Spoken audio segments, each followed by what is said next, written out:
My name's Rory Brown. I'm a videographer. I live in Bali. I've been living in Bali for 3 years, and I was in Lombok on the Gili Islands when the earthquake struck, filming a tourism piece for North Lombok, so the Regency. Yeah.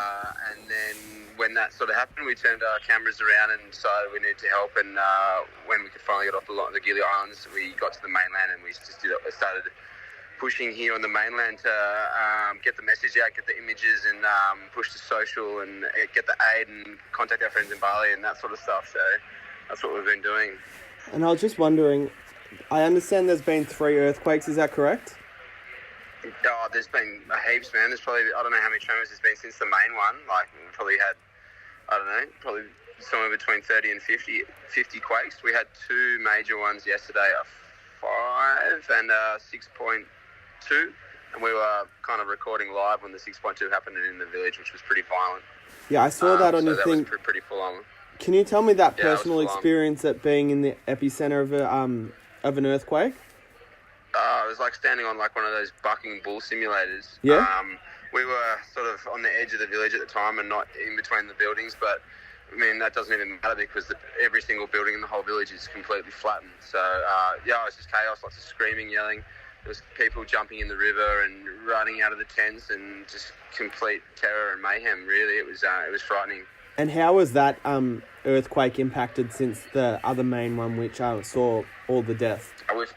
We've had more deaths now since this last one, and there's still hundreds of people under the rubble in these villages, and there's still villages that are cut off and have had no aid, no government help, and no one even visit them to check on them. So full refugee camps. Every single village we go to is completely flattened. There's nothing left in North Lombok. Not one building is standing. And so why isn't the government declaring this a national emergency? There's a few reasons why they haven't declared the national emergency. One is to save face, because they don't. Second, they declare a national emergency. They fear it's going to affect their tourism. The other one too, I heard today, is a certain amount of statistics about the amount of people that are involved in it or displaced. Yep. And I think they're trying to hide that figure at the moment because there's absolutely tens of thousands of people displaced. There's no homes in North Lombok left. So until the government declares a national emergency, they cannot accept foreign aid. And then they can only allocate a certain amount of resources to the effort. So there's about 1,000 people of total in the whole of North Lombok helping, and we're the only non-government agency that's been allowed to come in, and we're an Indonesian company. But it's crazy. It's absolutely crazy, man. There's no resources. The first aid got here today. It's 4 days after the earthquake. Was that agency? Was that agency Karma Project? Yeah, Karma Project. Yep. Karma Project is a child protection agency working out through Southeast Asia.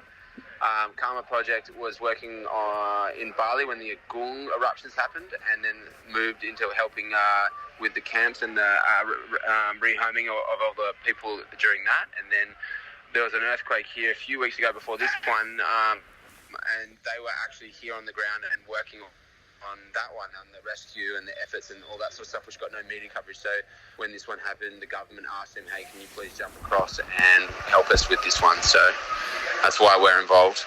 How can people at home here in Melbourne and Australia assist you guys in any way?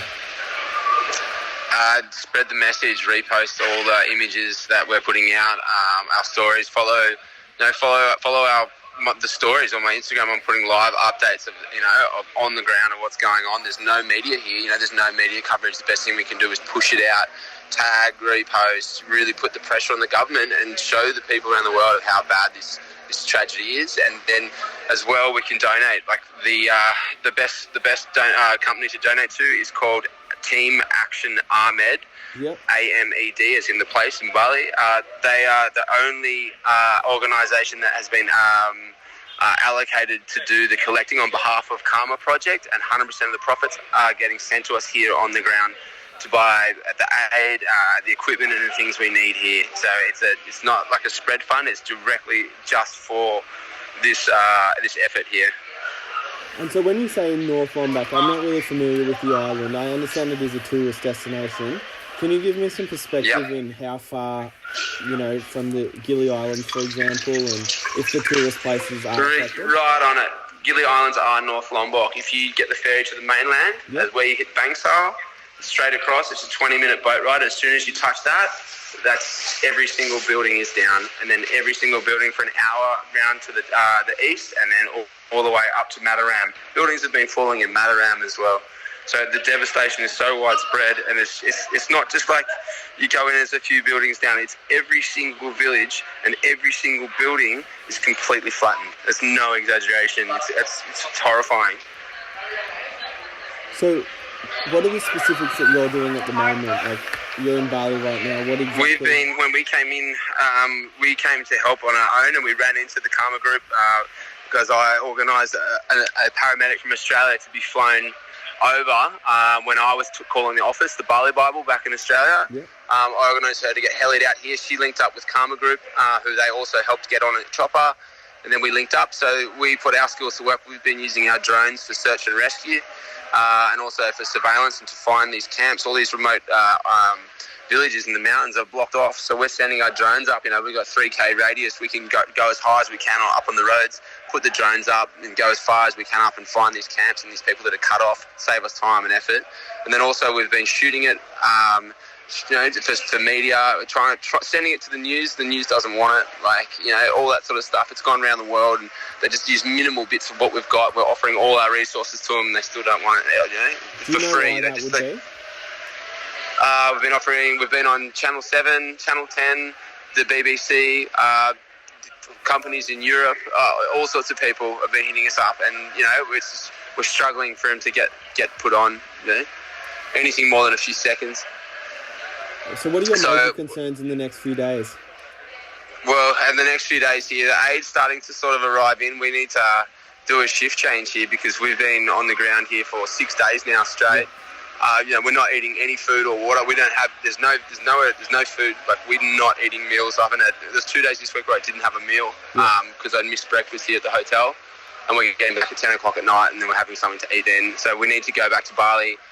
We need to get clothes, get some food, have some rest, get the other guys to come in over, and then we'll just do a shift change. And the best way to get to Bali at the moment, would that be by boat? There is no boats running. We have to take planes or hopefully take a chopper tomorrow. There is a fast boat. We had run aid today, and a few of our crew went back on that fast boat. But tomorrow, I'm not too sure. We've had some people messaging us, being like, we've got helicopters and organising all this stuff for us, to the point where, okay, and then this is where we need to be, and then they go completely cold us. It's just someone fucking with us, some sick fuck, just wasting our time and pretending they've got helicopters and organising the whole thing, and then just being like, nah. Yeah. What the fuck is wrong with people, man? It's crazy. I have just a couple more questions, not to keep you short. Yeah, man. How confident are you in the government declaring this a national emergency? Fuck. They're close, but we need to keep pressuring. We need to keep reposting these photos and these images to get out there. We need everyone to spread the word of the devastation here. They're trying to hide it. They've got to do it. Is there a specific person in government that people should be targeting, or a page or something? I don't know, man. I honestly don't know who it is in government that is blocking. I can probably find out for you, but just the more media and press coverage gets, the more pressure is going to come from the international people trying to offer aid, and then the pressure will be on. So. Yeah, absolutely. I can just say you guys are doing an awesome job. Do you have any statistics you can give me? Any number of deaths, injuries, anything like that? Well, as of yesterday, the official death toll was around 500. Yes. We're in villages here where they're telling us there's 10, 15 people still under the rubble, but we can't get to them. That's an unofficial death toll there, and there's hundreds of villages. So, that the actual death toll has got to be in the thousands. Thousands, man, easily. That's insane. Well, yeah. Yeah, injuries like the hospital. There's no hospital here anymore. The brand new hospital they built is completely in rubble. There's a field hospital in front of it which we set up. So the basic medical, absolutely no facilities. So it's really hectic, man. Yeah, no worries.